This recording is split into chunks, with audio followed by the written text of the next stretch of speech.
Ironlights is a one-on-one dueling game. You begin each match by being lifted into the arena on a platform. The cool thing about the start is the fact that weapons fly into the stadium from above. Raising your hand to grab them in mid-air never gets old. Each person takes turns in attacking, which is done by pulling yourself towards the other one. You do need energy to do this though, which does get restored over time. When you are attacking, you enter slow motion. This helps to give the other player time to block your attacks. The faster you swing the weapon, the more damage it will do, but your accuracy will take a hit the faster it is swung. It becomes a balancing act, especially if you're aiming to hit the head. It's a good idea to hit this part too, as it does deal more damage. Every impact shatters your weapon. When this happens, it won't collide with anything else, until it has been restored. To restore it, you simply place it behind your back. This, along with your accuracy falling when the weapon is swung fast enough, helps to prevent the player from waving their arms around frantically to deal a lot of damage. The setup here forces you to think more about your weapon's positioning and what part of your opponent's body you want your weapon to collide with. When you're not the one attacking, you are defending. Your weapon can be used to block, and some fighters have shields they can use too. If neither are attacking, ranged attacks can be used. This helps to keep the action going from all positions if a player chooses to use up some of their precious energy. When you deal the final blow on your opponent, their body explodes into pieces. It does look very spectacular, even more so considering the particles disperse from the actual weapon's point of impact. In single player mode, all of the 5 fighters come with their own tournaments to complete. You must earn money from other fights first before you can enter them though. There is quite a few to choose from, and each are labelled with a difficulty, which is great considering if you lose a battle, you will lose money. This can be very frustrating, as if you lose, you could be put back at square one and have to battle many times again just to get the same amount of money. It can be a bit grindy in that sense, but on the other hand, it makes some of the fights very intense, as there is a lot riding on the outcome. Both coins and XP are rewarded after each fight. The XP comes into play for levelling up the fighters. Doing so will give some boost, so even if you lose a lot of money during these battles, at least there is still some sense of progression that is saved. Single player is a bit of a rocky ride though. If I was losing, I couldn't help but notice that the AI knew exactly where my swings were going to land sometimes, so they easily blocked them. I mean, they obviously have to know to put up a good fight, but it did take the thrill out of the battle. I wonder where Mr Oculus is.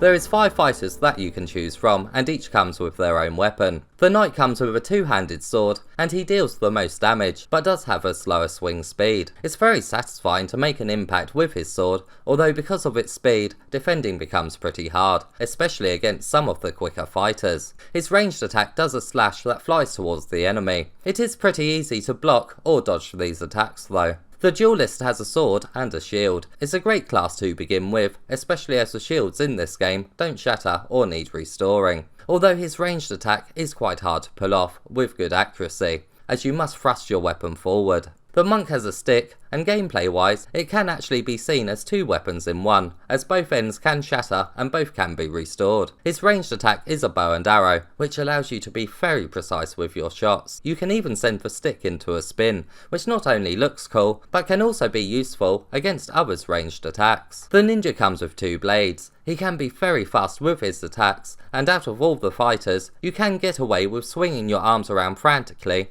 to win a bit more, which is a bit unfortunate, as this is something that VR sword games need to prevent. To even it out though, the blades don't deal as much damage as other weapons. His ranged attack can be charged up, and just like the bow and arrow, you can be very precise with each shot. The Crusader comes with a spike ball on a chain. The chain is physics based. It's pretty easy to attack your opponent with it, but defending is very tough. Luckily, he comes with a shield too, so it does balance it out a bit. His ranged attacks automatically target your opponent, so precision isn't really needed. It's more about timing and the angle that each shot travels from. You can customise all these fighters' appearances too, such as their gloves and helms, and you can also change their colour.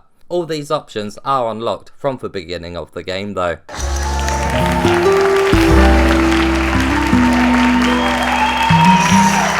Unlike the single player mode, where fights can feel too easy or unfair, the online mode is really where the game shines. It absolutely feels more skill based here, even with the diverse fighters. Some fights can still feel a bit unfair when you are matched against a certain type of fighter due to weapon speeds, but it does depend more on how much each player has practiced with their weapons. You really do look for openings more here, and tricking your opponent into a false sense of security with the same routine of weapon swings is just so much fun. It does look incredibly fast paced, and it can appear like each fighter has no idea where their swings are going to land, but that's not the case. You really do tend to react appropriately in the moment. The best fights though are when each player chooses the same fighter.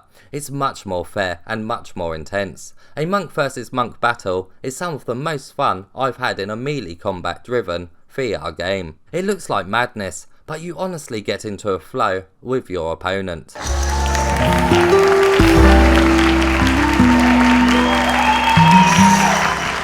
Melee combat in VR games is very tough to get right, so having to restore your weapons to attack again is a step in the right direction, as it forces players to think more about each of their swings. Unfortunately though, some random waving of the arms can still get you through some of the fights when a combination of fighters are selected. This can be done in the single player portion at least. The main thing that let me down with the game though is the fact that the customization options are unlocked from the beginning. With a game like this, I prefer to unlock better cosmetics over time. It just gives that extra sense of reward. It makes the multiplayer feature side feel a bit lacking, although you can still earn coins from winning battles here to spend on fighting the AI. Overall, if you're thinking of getting this game for the single player portion only, I think you may get bored pretty quickly. It's a good inclusion as you can use it for training and can also play it whilst waiting for an online match, but it gets very repetitive quickly. The thrill that comes with the multiplayer side though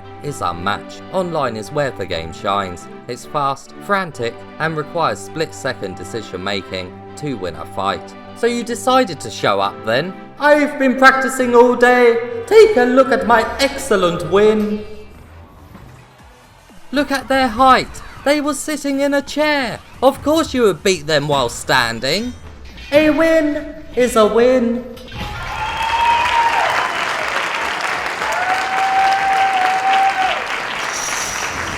Mr. Oculus.